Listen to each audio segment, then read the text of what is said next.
Hey everybody, welcome back to another video. Have you ever turned on your Dreamcast and had that same screen pop up asking for the time and the date? Well, we're gonna fix that. So, what's wrong with your Dreamcast? Inside of these older consoles, to keep time and date like that, there was a battery. It was a... Hey everybody, RetroSetJoe here from the future. It was pointed out to me in my original posting this video. I made a mistake. You cannot use the original 2032 battery in the mod I'm about to show you unless you wire a diode in to keep it from trying to charge. The Dreamcast is designed to charge the battery that's in this place. You can buy a lithium-ion rechargeable battery. The link is in the video description below. This is a rechargeable battery that your system is going to want to try and recharge. They're inexpensive. You can get them, you know, for like $5. I think I got 5 of them here. Please make sure you get the right kind of battery for this. Anyways, that's it for me. Take care. Watch battery. You'd find that in a lot of watches. And smaller peripherals like these goofy little remotes for turning on LED lights. So, I'm going to show you how to fix that today. And, yeah, shouldn't be too hard. What are you gonna need? You're gonna need one of these. Well, okay, you don't know what this is. So what we have here is a replacement battery holder.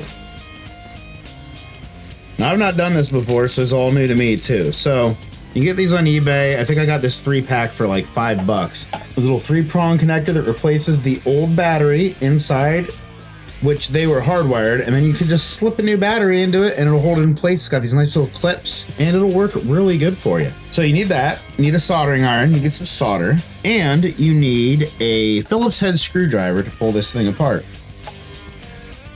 I have one handy right here. In fact, I think we're gonna use this one.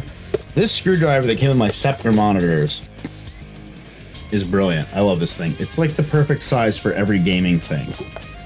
So I'm gonna start by remembering how to pull this out. I think you just, yeah. You apply pressure on this part and you slide it outward. And that gives you the 4th screw. Mine's missing the screw that's here. So you would do a screw here. All right, now that all the screws are out, set them aside somewhere that you won't lose them. Don't mind me drinking on the job. And then boop, pop comes right off. All right, so this blue battery right here is what we're replacing. So you can see there's, it's kind of like pinched in there with a special type of clamp thing that keeps it unable to be pulled out otherwise. So we're gonna start by taking this ribbon cable off, wiggle it back and forth, and it should pop right out like that. I think it's just the 4 screws on top of your controller ports that are holding this in place.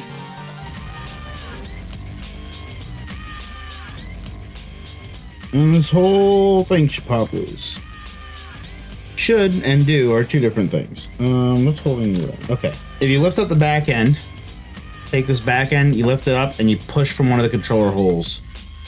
It'll free it up. And there you go. You have a little wire clip there you're going to want to pull out. And I think you can just... No, maybe it'll do without pulling that out. Let's try it. Let's try it. It'll be easier. There we go. Okay. So, let me get you in closer. So there's 3 pins. 1, 2, 3. You have to take the solder out of, and it'll pull that battery out for you. I have this very small solder vacuum. You can see it here. You put it down with your thumb, and you boop, like that. And it sucks the solder right up the nozzle. And let's see how that works for us. A little extra solder on your iron makes it easier to desolder.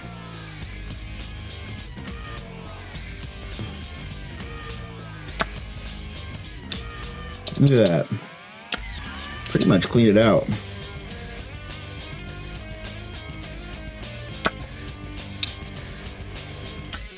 You guys need to be a little closer, I think. There we go.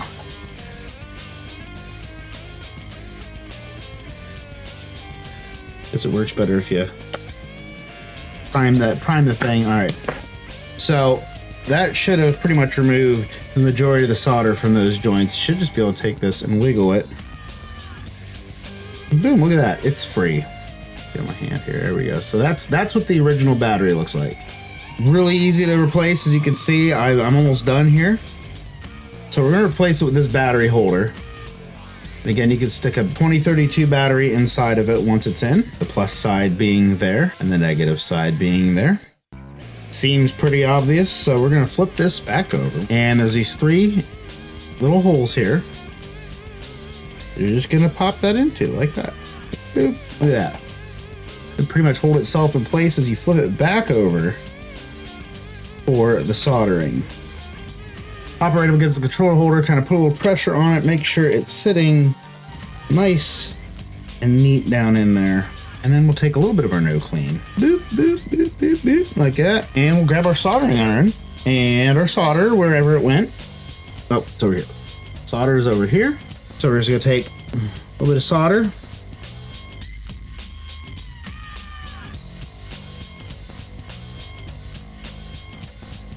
Just tack that first little guy in, like so. I think I need some more no clean. There we go. Look at that. It's gorgeous.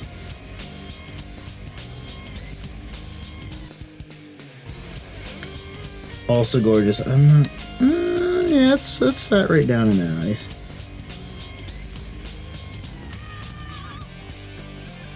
You can also do it this way and kind of push up from the bottom with your thumb. Oh look, that one's done. No, it's not. We're gonna clean that up. It's not pretty enough. And boom, look at that. And that's it. That is literally all there is to replacing this. It was that easy. It was that easy. Can't take Voltar's line. Might get sued. Give me 1 second and I will find a replacement battery for this and put it in. 1 second later. All right, and we're back. So this is the type battery you're looking for. Energizer, Works, or any brand of a 2032 watch battery. So what this does is just allows you to change this battery by putting a new one in like that. And boom, look at that. That's in there nice and snug. And that'll keep your clock.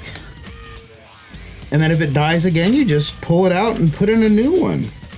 Instead of having to resolder in a new battery every time. Pretty genius approach. I like it. So we're gonna put this back together, stick your ribbon cable back in, make sure it goes all the way in, like so. Then you're gonna take those 4 screws, 1, 2, 3, 4.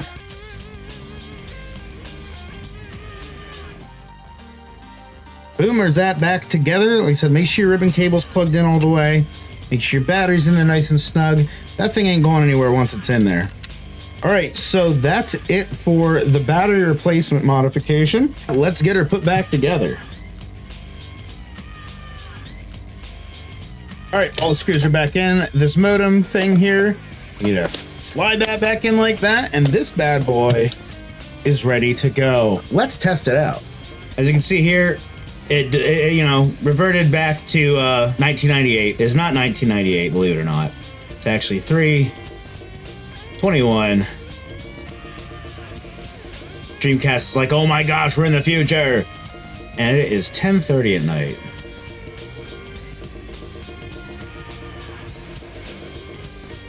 Doesn't do like military time, does it? Oh, it does. We should be able to select that. We should be able to turn it off and back on and did I lose my save file? I think I lost my save. I'm plugging the wrong controller. That's what happened. All right, anyways. System is now off. Turning it back on.